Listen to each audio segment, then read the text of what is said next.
ভাইয়ের হ্যান্ডশেক করতে করতে অন্য ভিডিওটা লইতাম। আসলে বৃহত্তর মুন্সিয়াট, এটা দরবারপুর মুন্সিয়াট ইউনিয়ন দুইটা নিয়ে গঠিত। এই আমাদের দুইটা ইউনিয়ন বিএনপির ঘাঁটি হিসাবে পরিগণিত, কিন্তু দীর্ঘ 17 বছর ফ্যাসিস্ট স্বৈরাচার খুনি হাসিনার অপশাসনের কারণে আমাদের যুব সমাজ বিশেষ করে মাদকাসক্ত এবং বিভিন্ন চুরি ছিনতাই সহ বিভিন্ন অপকর্মে জড়িত হয়ে গেছে।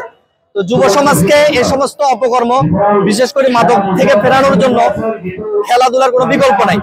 তার ধারাবাহিকতা আমরা বহু বছর পরে এই আলিয়াতুল স্কুল অ্যান্ড কলেজ মাঠে আজকে শহীদ president Ziaur Rahman gold cup football tournament আয়োজন করেছি, যা আপনারা দেখতে পাচ্ছেন। এটা উদ্বোধন করেছেন আমাদের ফেনীয়াক আসনের সাংগঠনিক সমন্বয়ক এবং ঢাকা মহানগর দক্ষিণ বিএনপির সংগ্রামী আহ্বায়ক রফিকুল আলম মজনু ভাই। আমরা আশা করব এই খেলাধুলার মাধ্যমে আমাদের সীমান্তবর্তী এলাকা, যেহেতু এখানে মাদকের আখড়া হিসেবে পরিগণিত, এই মাদক থেকে যুব সমাজ বিরত থাকবে।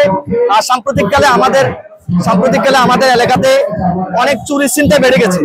আপনারা দেখেছেন গত এক সপ্তাহের মধ্যে আমাদের এলাকায় আমাদের ধর্মীয় যে পবিত্র স্থান মসজিদ, সেখান থেকেও বিভিন্ন চুরি ছিনতাই হচ্ছে। তো এগুলোর মূল কারণে মাদকের কারণে, মাদক বিক্রয় এবং মাদক খাওয়ার কারণেই, মাদকের টাকা জোগাড় করতে গিয়েই তারা এই সমস্ত অপকর্মে জড়িত হচ্ছে। তো আমরা আশা করব এই সমস্ত খেলাধুলার মাধ্যমে যুব সমাজ মাদক সহ সকল অপরাধমূলক কর্মকাণ্ড থেকে বিরত থাকবে। পাশাপাশি এই খেলাধুলার মাধ্যমে আমরা ফ্যাসিস্টের যে অপব্যাখ্যা অপরাজনীতি ছিল, সেটাও যুব সমাজের কাছে আমরা একটা মেসেজ দিতে চাই। আশা করি এই খেলা আমাদের জন্য, যুব সমাজের জন্য, সমাজ সংস্কৃতির জন্য সহায়ক ভূমিকা পালন করবে ইনশাআল্লাহ।